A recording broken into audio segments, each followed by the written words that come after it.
So I'm going to talk about campaign planning. That's what I was asked to talk about. I am now teaching the science and art of political campaigns at Rockefeller this semester, and we are all enjoying um, teaching this class. The kids are having a great time because we're also in the middle of a presidential year as well as some spirited locals. So planning is a process, and it's about putting all the pieces together that you need for a campaign, which is people, money, and time. And it's about understanding roles and responsibilities, knowing what needs to be done when, and how everything will get done. Um, and so these are some of the questions that we have to answer when we put together a campaign, or even if somebody is thinking of running, they need to answer these questions. Why are you running? Some people don't have that answer. I remember there was a West Wing episode where nobody had the answer for why Bartlett was running for reelection, and they had to come up with it. What are the chances of winning? In Albany County, running as a Republican in a countywide race, the chances of winning are not great. If you go out to the southern tier or the North Country, it's a different ballgame. But here in Albany County, most of the time, once the primaries are over, it's over. So what are the chances of winning? Who are the base of supporters that you can bring to the race? Who are the key people in the campaign that the campaign needs to be able to start? What is known about the district or the area that you're running in? Who are the voters and where do they live? Who is your opponent?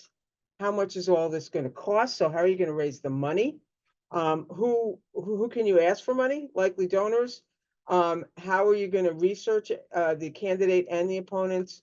What are the rules, which are basically the filing requirements? But if you're running for judge, which I do a lot of judgeship races, the rules are a lot different for judges than they are for just regular old candidates. And what's the timeline and the important campaign dates and deadlines? So it's important to plan because it gives you a framework. We all teach. We all have our class notes and our class agendas and syllabus. And so the same thing here. It's really, really important to plan. There's a lot of moving parts in every campaign. So you need everybody to be working together. And honestly, it sends a message. If you have a good campaign plan and if you are planning and doing and putting things together, it tells prospective donors specifically, as well as volunteers and staff, that you are worth supporting, right? A very strong campaign out of the gate sends a clear message that you are worth supporting and people will give money. The campaign plan is a buy-in document, okay? It's something that everybody buys into and will follow. It helps you stay on target. You develop your goals and your timeline and your budget. And really, one of the most important things is that it identifies what needs to be done before it's too late, right? So, we need to do a TV buy. We may do the last 2 weeks of the cycle, right, before election day at this point. Now, before it was before primary day, but we need to get a TV spot done. There are things that need to be done beforehand before we can even get to that buy. And so it makes sure that you're getting everything done. A consistent strategy and message. It's really important to stay on message, whatever your message is going to be. And then it also helps to build trust.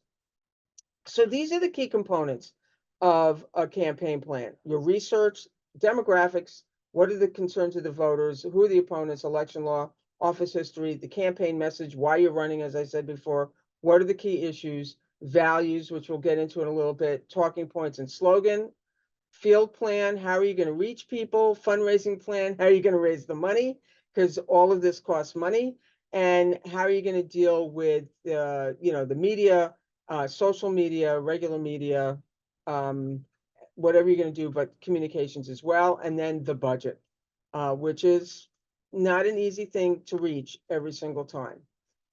And so it's a physical written document. This is Shayna Post, my golden retriever. So a golden retriever you can trust.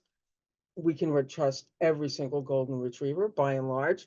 But this is her campaign plan. And I tell you, she'd be great in office. I can tell you that. So one of the things that I do with every campaign is a campaign calendar. It's a Google Calendar that we use, and people in the campaigns can share it.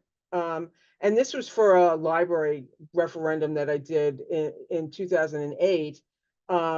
But it starts with the day of the vote and you work backwards. When you do campaign planning, you have this calendar, you have your plan, you start with the day of the vote. The day of the vote was, I think it was May 7th, and you work backwards from there. So this is May, and it shows phone banking and the bandwagon piece to mail and things like that.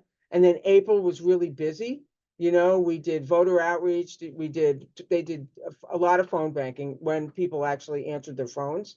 Letters to the editor. I did a number of pieces of direct mail. All that is detailed here. And then this was the beginning of the campaign in March. And we were successful.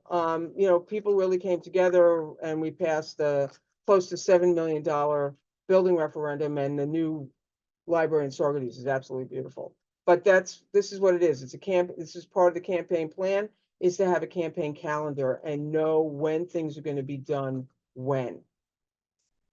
So we bothered to do this because it really does determine the strategy. A campaign is a long-term commitment of activities, building momentum to a crescendo on the day of the vote. You don't want to peak too early. You don't want to peak too late. There are some times when people peak too early and before election day and people lose interest. Now with early voting, you want to be able to peak through that entire 10 days plus on election day. It gets a little dicier, but still some people, you know, don't build this up to the day of the vote. They peak too early, peak too late, and they lose. It's important to have a plan in place at least 4 to 5 months before the day of the vote. You know, I mean, look at what happened on the national level, right? Harris had to put a plan together in July for a November election. They have all these people. They were able to do it. They are doing pretty well in their outreach to the voters. But it was, you know, for the kinds of races we do here locally, I like to start 4 to 5 months before in terms of having the plan in place. And also being organized early is a political show of force and does scare opponents away. And I can tell you that there's one particular candidate, Deborah Kearns, who's going to be the next Albany County Surrogates Court judge.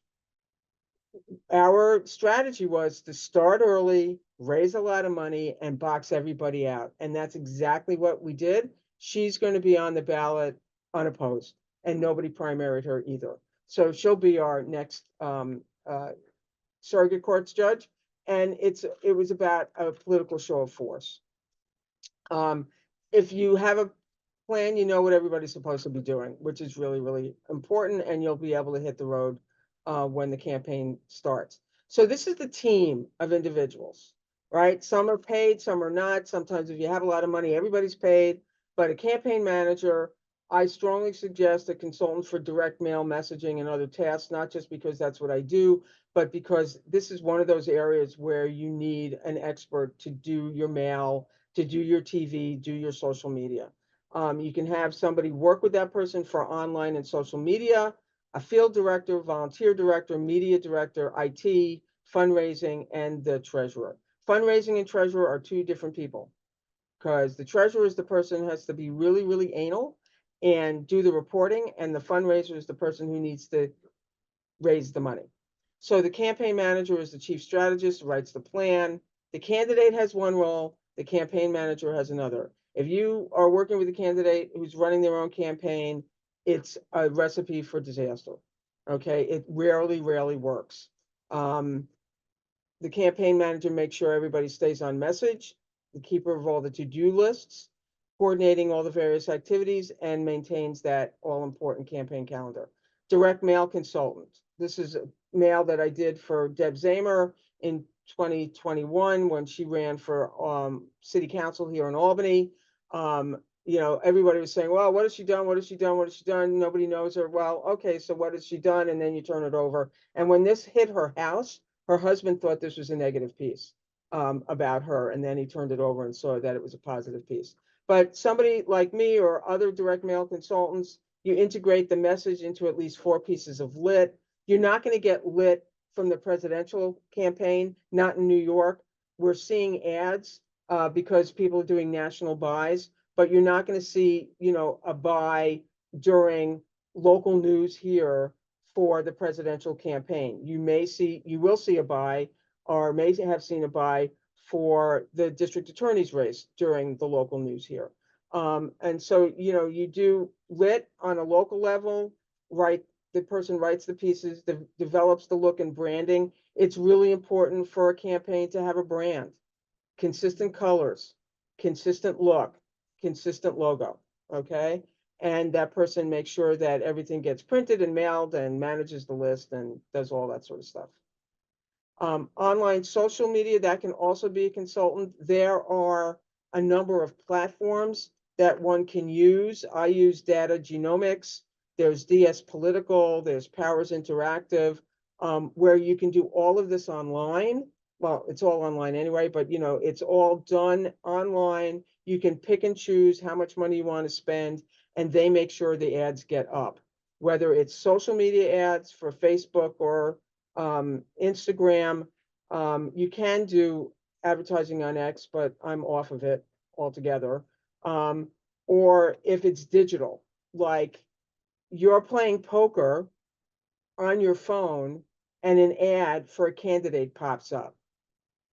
All of this is done by taking the voter files and matching them to IP addresses. And so it's very Big Brother. And so only the people you want to see the ads will see the ads. And it's very effective. We've used this very effectively for the last couple of years. You can do it with social media, and you can do it with digital advertising. You can also do it with streaming television. You can place ads on Hulu. You can place ads on YouTube. You can place ads on, I think, Amazon now as well. So all that can be done through these platforms, or somebody who really knows what they're doing as a volunteer. But everything has to integrate your campaign's message.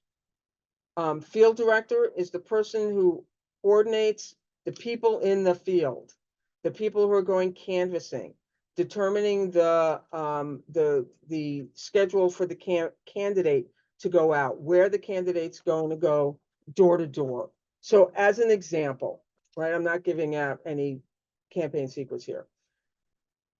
I'm running Lee Kinlan's campaign. He's running for district attorney.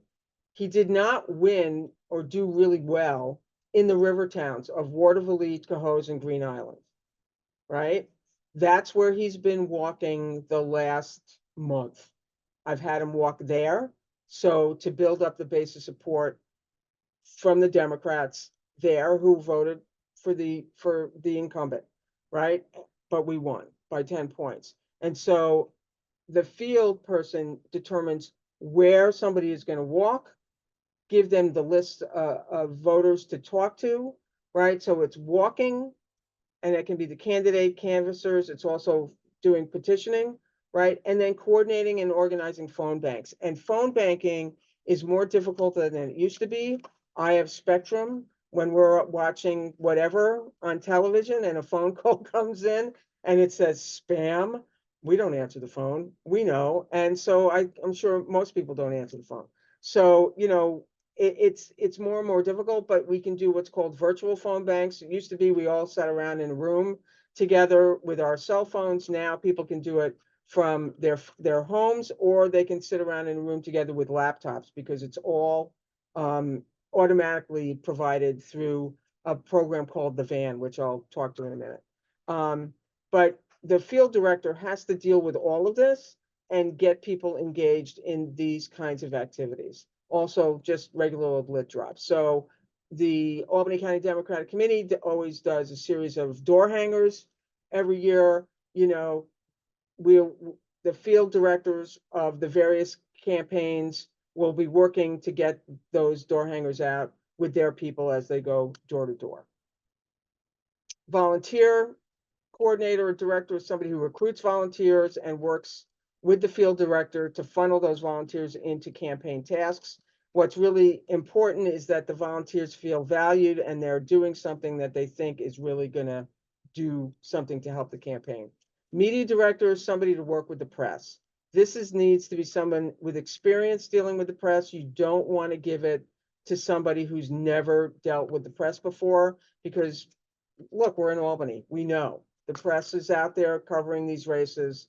They want to know, they want some information that, oh, the campaign really doesn't want to give out. somebody who's seasoned dealing with the press, has a relationship with the press, can deal with that. Someone who doesn't, it's not something for a beginner to do.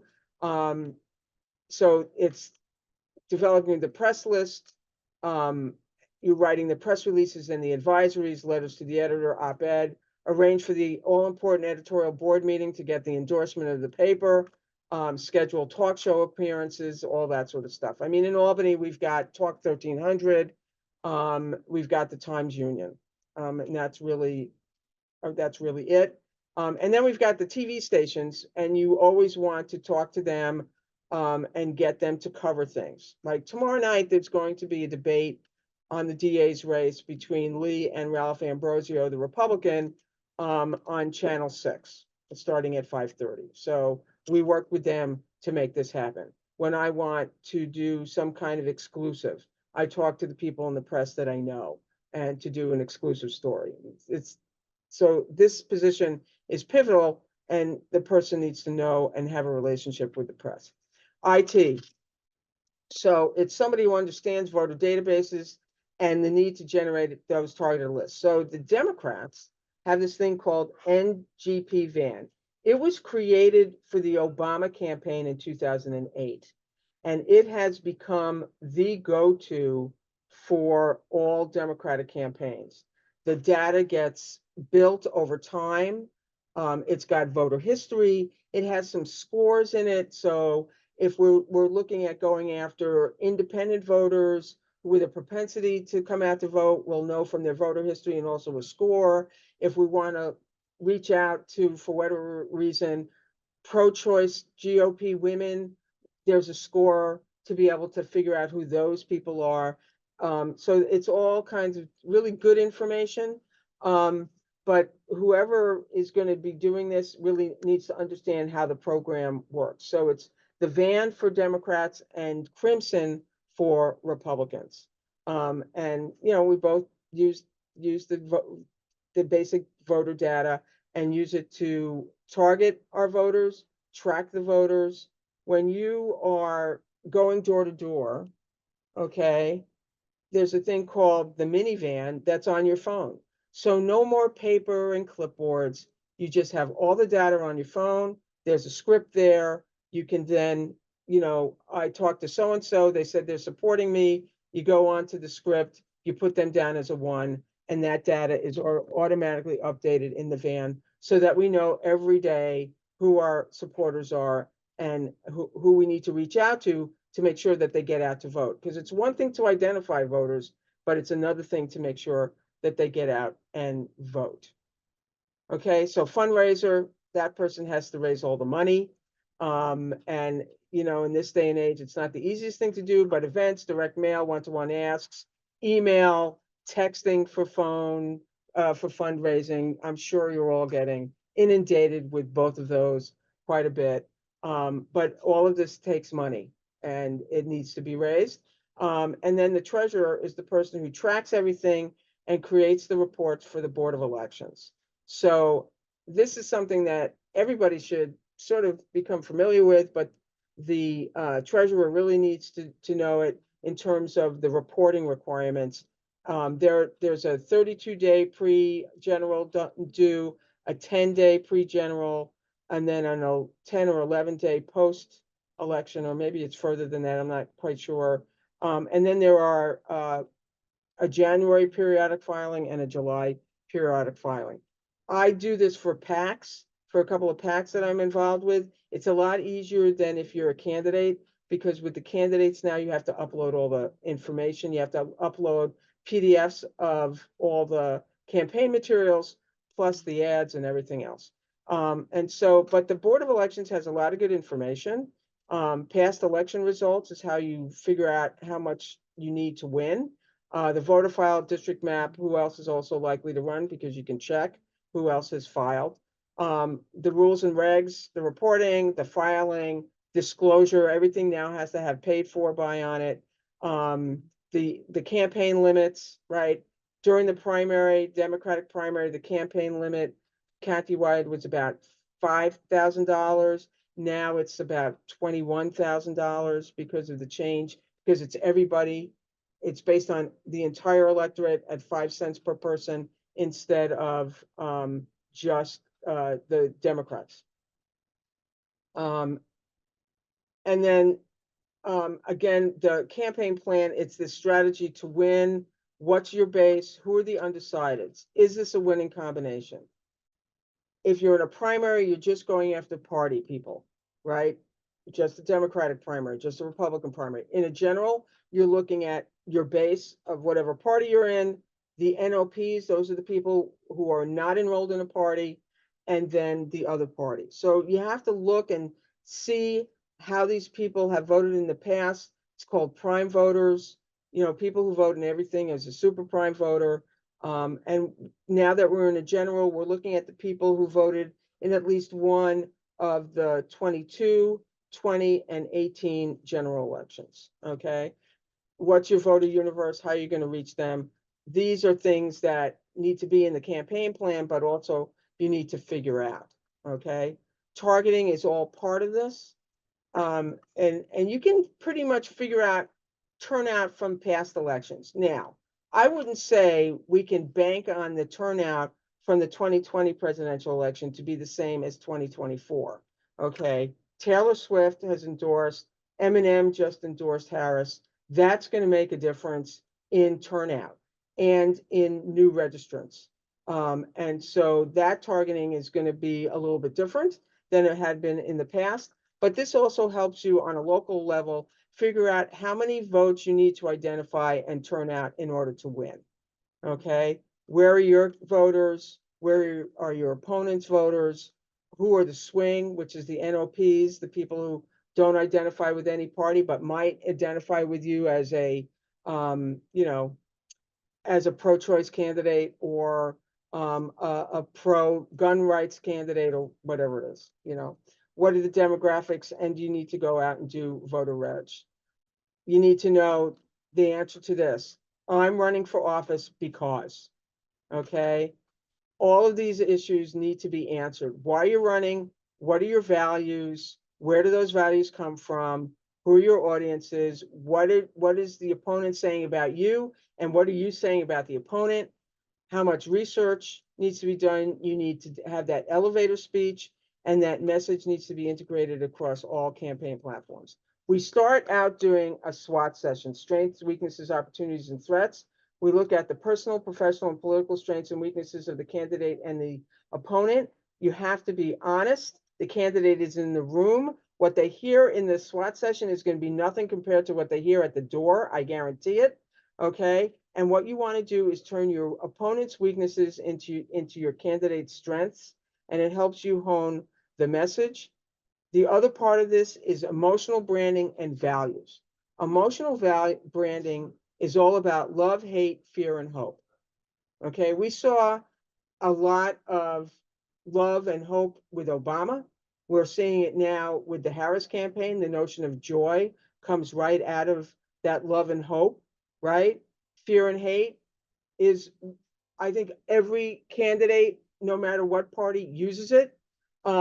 But we see it more on the other side right now, the demonization of immigrants, the demonization of the other, right? The demonization of trans people and how that's being used. But when you put together emotional branding and values, because people respond to values, when you put the emotion and the values together, it's a great way to develop a message, but it's also a great way to capture people's hearts. LBJ, you need to have, said you need to capture their hearts before you get their minds. And it's absolutely true. And these two things together can be incredibly powerful. And that's what I use all the time. So the candidate, in terms of research, you do the SWOT for the candidate, you look at public records and the media research. What are the skeletons in that person's closet, right? I'm doing Lee Kinlan's campaign. The biggest skeleton, which really isn't a skeleton, is the Schoharie crash case. He defended Hussein, the owner of the limo company. He no longer is defending him. Somebody else is. But that was something that we had to overcome. And people would say, well, he he he supported that guy, and that guy with the limo, and all those people died, and blah blah blah. And all I would have to say is, it's a constitutional right for everyone to have a defense in this country.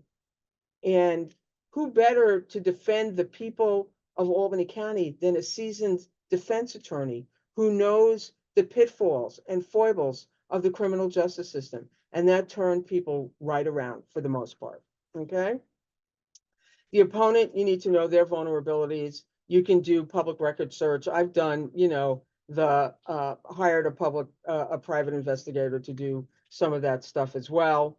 What their inconsistencies are, their hypocrisy, and you want to, if they are an elected official, research their voting record, and research them, what it is that they've done.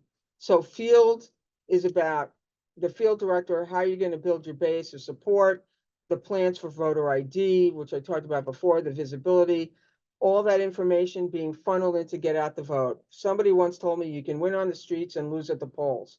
And so you really need to make sure you're getting everybody out to vote. And it's the campaign's job just to turn out the supporters, not to turn out everybody. So that's why you identify your supporters and you have a get out the vote operation to get those people out to vote. Okay, it's really that simple. And that is an operation unto itself. And then the budget, it all takes money. So when I do these budgets, I add at least 20% because you just never know what's going to come up. It's lit, fundraising materials, postage. On direct mail, postage is half the cost. Okay, so you just have to recognize that. And the post office won't take a credit card. Like, they won't give you credit. They'll take your credit card, but they won't give you credit. Voter tracking software, paid advertising, personnel, special events costs. There's all kinds of things that you have to factor in. Fundraising, the candidate has to work the phones, call time. They have to ask for money. We do events, we do call time. We do events, we do call time. We do direct mail, okay? And you can do one-on-one asks by surrogates as well. But raising money is the hardest part of a campaign, and it is the most important part of a campaign. So it is now 12:30. So I've got that 30 minutes down. And so now I can answer everybody's questions. I hope I didn't talk too fast. No, you're excellent with time, and we definitely appreciate that. So, see, I'm looking at, no one seems to have their hand raising function up yet. So just to get us started off with a nice broad question, Libby, if you were to hold a SWAT session with either of our illustrious presidential candidates, how do you think you'd advise them at this point in the race? Oh, well, let's see. I would tell Harris to keep doing what she's doing in terms of getting outside endorsements, having Walls be the pit bull, because usually the vice president is that role, although she's been pretty much a pit bull herself, and she's doing okay that way. But she's a woman candidate, and she walks this really fine line between being assertive and alienating people, or being a bitch or not being a bitch, right? And that's what happens. We had that in 2016 with Hillary.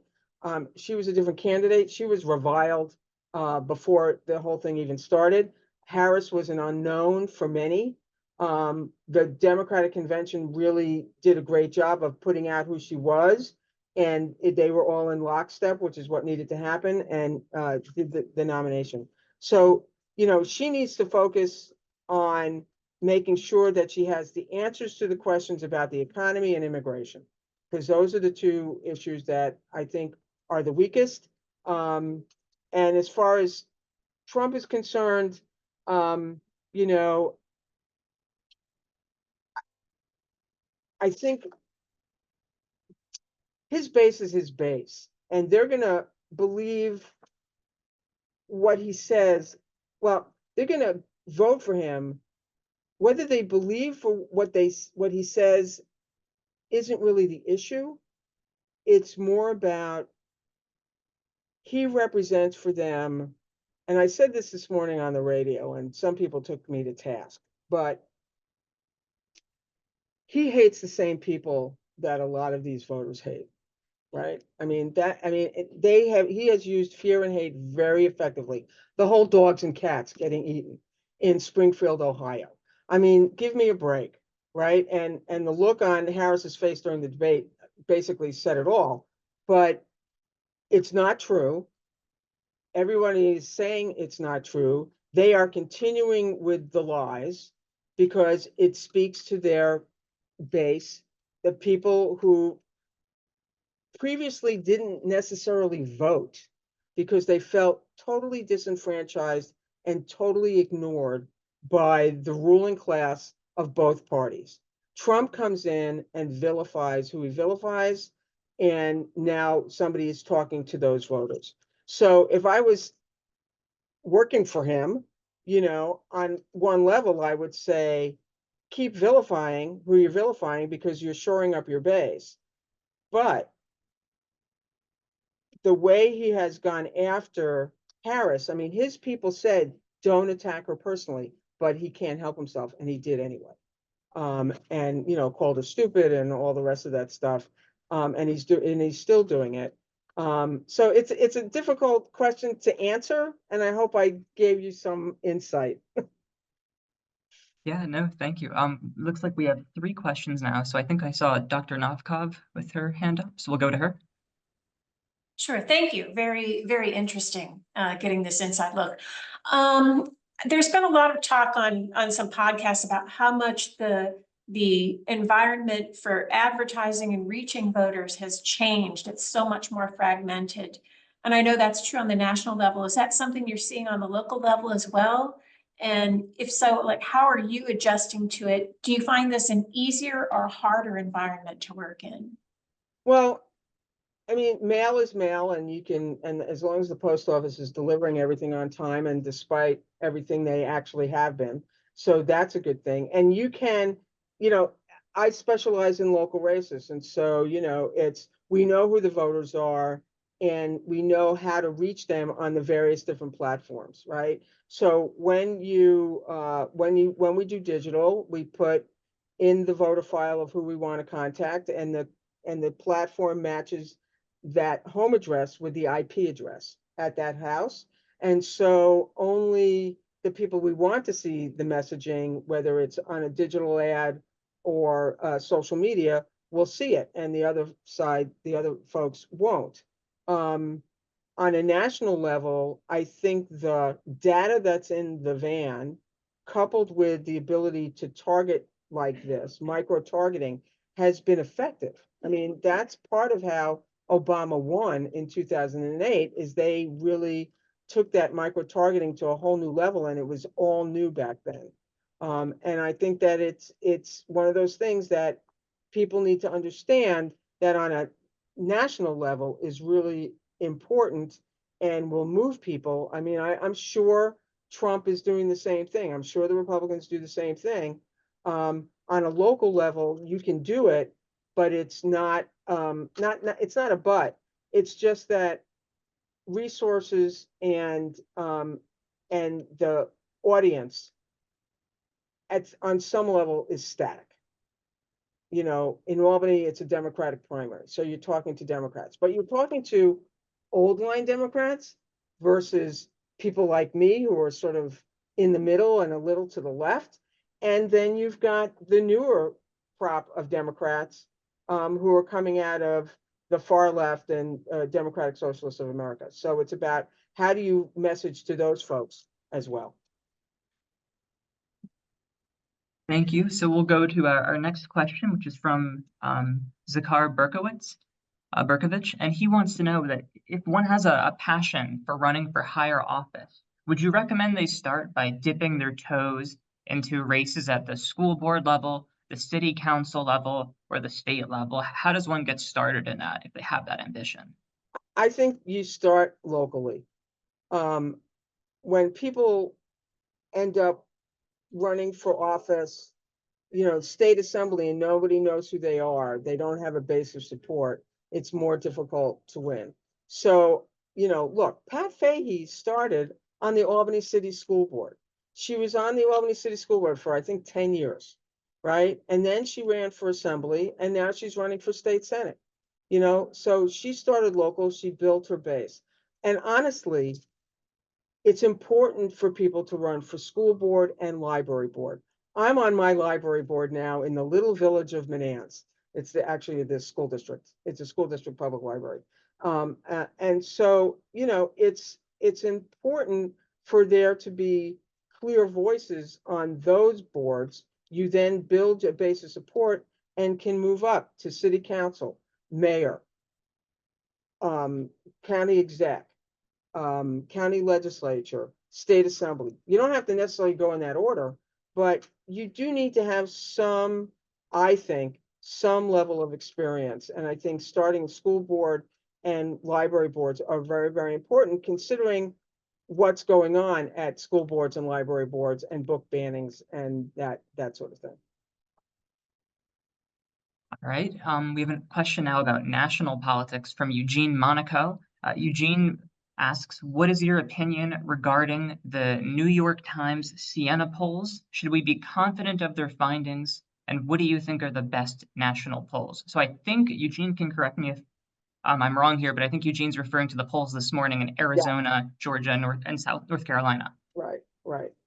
And again, we talked about this on the roundtable this morning ad nauseum. I think polling on issues is probably has more veracity than polling on people. We saw in 2016 that no one wanted to admit that they were going to vote for Donald Trump, right? Because Hillary won all the polls, and everybody went into that night thinking we were going to have, you know, we we're going to coronate the next queen, and that didn't happen. I think also the polls, if they're only polling likely voters, which is what the majority of them do, they are now missing a tremendous amount of people who are just registering to vote or hadn't voted. You're going to have more women voting in this election because of choice. You're going to have more people of color voting in this election because Harris is a woman of color, right? You're going to have more young people voting because Taylor Swift endorsed Harris, and then after that, tens of thousands of people registered to vote, right? And so I'm not sure that the polls of only looking at either likely voters are going to be able to tell the best story. And I think we'll only know once the election is over whether or not those polls held water or not. I think polling on issues, people are more likely to talk about issues openly than they are to do this. The other part of this is that, as I said before, you know, it's harder and harder to do voter ID by phone. It's getting harder and harder to do polling as well. And I'm not a pollster, but it is getting more difficult. And now there's online polls that are based on IP addresses, and you can only answer once per IP address, which means I can answer, but my partner can't, because we live at the same IP address if we wanted to do that. So, you know, it's a crapshoot. It really is on certain levels. All right, we have a question now from Bonnie. Bonnie wants to know, for campaign advertising, how much of the total budget does the ad budget take in a local election? What platforms do you think are most effective locally? So you're talking about, are you, Bonnie, you're talking about actual print ads, or you're talking about like direct mail and that sort of stuff? If you're talking about direct mail and that sort of stuff, it can be direct mail and social media ads, and connected TV. It can be 60 to 70% of the budget. Again, when you're doing direct mail, the postage is half the cost. And that's mailing at standard rates, you know, third-class standard rates, but you work with a mail house and they do what's called red tagging the mail, And so the post office knows it's political mail and they treat it as first class, so it all hits on time. But I would say 60 to 70% is taken up with mail and social media advertising. And if you're going to do, if you're going to do TV, that's another chunk of change as well. These local races, a common council race, if you're not going to hire, a consultant to help you to run the race, it can still be $20,000 to $25,000. And people just don't recognize how much that can be. The mayoral race will be $250,000 to $500,000 when all is said and done. And now with the campaign finance laws and money at the state level for the primaries, for the assembly primaries that I worked on, there was just money to burn. I mean, it was astounding. At the end, the last 10 days, one of the candidates were like, let's do another $50,000 buy on television. I was like, fine with me, but it's like, that has never happened before. And so the campaign finance rules for state assembly, Senate, and then the higher levels is really changing the playing ground. And that's not going to be for local races. All right, Just a quick sub question there. And for those kind of assembly and Senate races, what are the typical like budgets and kind of spends that you see there? Just kind of because you teased because it was so much higher. Oh, well, I think the 2 assembly races that I worked on, they were at least 250, if not more. Yeah, it was. I mean, when you have $50,000 the last 10 days to spend on a TV buy, the money is there. It was really something. All right, well, our next question is from Dr. Novkov, and she wants to know, has New York's embrace of early voting changed your workflow a lot? Well, Julie, here's my question to you. Have we really embraced it? I'm not so sure. But it has changed, like mail, right? We have to put when the early voting is happening, and people don't know when early voting is or where to vote. So we do a QR code on the pieces where people can go and look at the board, and it takes them to the Board of Elections, the Albany County Board, so they can see where their early voting is taking place. So it's changed it that way. But I think, the other part of this is that when the early voting results come in on a daily basis, not necessarily the candidate results, but who voted, we can then, that is all put into the van, and then our get out the vote efforts for election day, it isn't as intense because some people have already voted. Doesn't mean we're not going to do it. It's just, so we just have to educate people on early voting and see. I mean, there are times when the Board of Elections is paying for people to sit there and one person comes. So. All right, thank you. Well, we have another question from Renee Wallingford. She writes that last week we had a presentation on political parties, which was a great time. And I'd be interested to hear your thoughts on how campaigns interact with political parties. I'm assuming this looks different based on the stage of the campaign and whether the election is local or national. So I can talk to you about local, specifically right now. Lee Kinlan won the Democratic primary. So now the party has endorsed him, right? The party got together and they did their vote and they endorsed him anyway on top of the primary win. And now we're seeing all the folks, all the Dems, right, who supported the incumbent are now coming on board. I would say 90% of them are coming on board and helping. Reaching out, wanting to do things. I'm going to be getting quotes from everybody to do the testimonial videos and the testimonial ads and all that sort of stuff. And so we are integrating more with the local party than we did during the primary.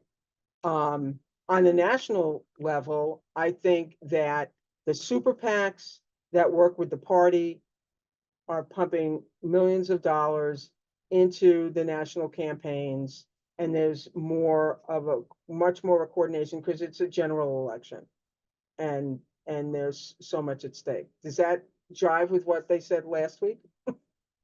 Oh, that's good to know. All right, so it looks like we have time for probably still 2 to 3 more questions. So if anyone has a question, definitely ask it. While we're waiting for people to think of questions, I'll ask you. At the beginning of your presentation, you mentioned that a lot of people run for office and they don't necessarily have a clear indication of why that is the case. So what are some other common errors you see candidates make that might not be obvious from a pedestrian observer's perspective? Running their own race is number one. Thinking they can do this without raising money. Oh, people are just going to support me. And I'm like, see, yeah, my question when I start working with somebody is, do you have a problem asking people for money? And if they say yes, then I'm like, well, you need to either get over it, or find somebody else to work with you, because you have to be able to ask people for money. And yes, you're asking people for money for you to be able to run. So you have to feel comfortable doing that. And I think the other thing is this notion that, oh, they're my friends, they're just going to support me, they're going to come out and work for me, blah, blah, blah. And that doesn't always happen. Not everybody likes working on campaigns. Not everybody I love it as long as it's fun. And so not everybody sees this as fun. And so, not everybody's going to get involved, and there will be personal disappointments of people who you thought would be there for you, and then they're not. And that's also one of the pitfalls of all of this. But I think one of the biggest is the money, running your own campaign, and not having a reason to run.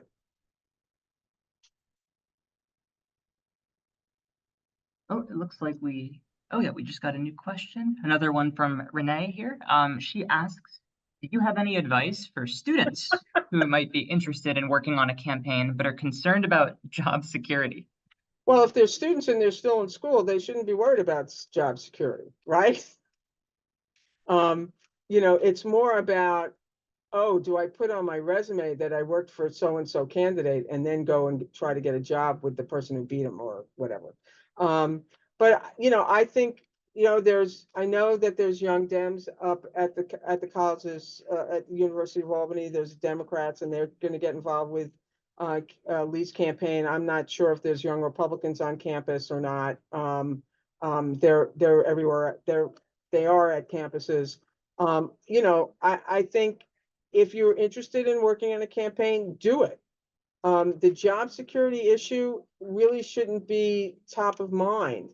Get involved, see if you like it, and then take it from there. I mean, if you really like this whole thing, then you can decide, oh, I want to do. I mean, I've had students, right, who have taken my classes, both classes, and now one of them is now working for John Tester in Montana, right?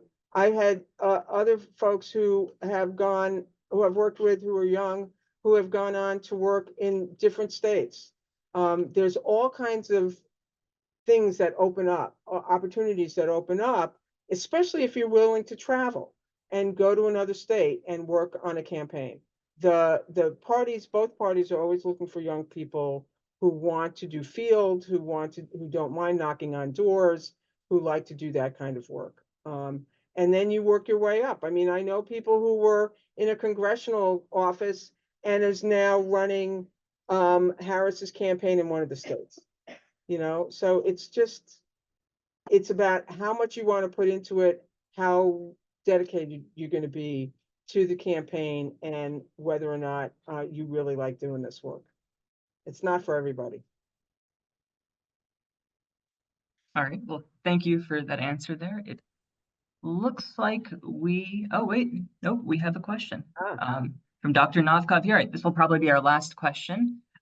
She wants to know, some scholars have blamed Citizens United for our current state of bitter hyperpartisanship. Do you agree? And would you support a constitutional amendment to reverse it? Yes and yes. So citizens union, oh, corporations are people and they have a right to free speech and they can spend as much money as they want impacting elections. So here's an example. The Koch brothers. Now there's just one of them. But the Koch brothers went after a library somewhere in the Midwest that wanted to do a building referendum. And they used their right to free speech to do that and to defeat a building referendum for a library that would have benefited the entire community. So I think that we see Citizens United because, look, most of the corporate entities or corporate interests are more conservative because they want to protect their bottom lines and they don't want to pay taxes and blah, blah, blah, blah, blah. So they're going to pump their money into more conservative candidates. Whether they're pumping their money this year into Trump remains to be seen. But I do think that the idea that corporations are people with free speech rights has funded a lot of the vitriol that we see. And so we are hyper partisan and we are a country that's bifurcated now, which when I was growing up, yeah, I mean, I grew up on Long Island. So, if you weren't a Republican, you couldn't get a job with the town, it's just the way it goes. But it wasn't as vitriolic as it is now. And it wasn't as hateful as it is now. And yeah, I would support a constitutional amendment to reverse it because I think it's destroying our body politic. I think it's really had a bad influence. All right. Well, on that very, very positive note, we'll end it there. We'll end it there. Libby, thank you so much for your presentation today and for answering all of our questions. Our Rockefeller election series is going to continue on Wednesday. We're going to be joined by 2 American politics experts, Cami Bolin and Justin Zimmerman, to chat more about the upcoming election. So thanks everybody for coming. And yeah, bye. Thank you. Take care.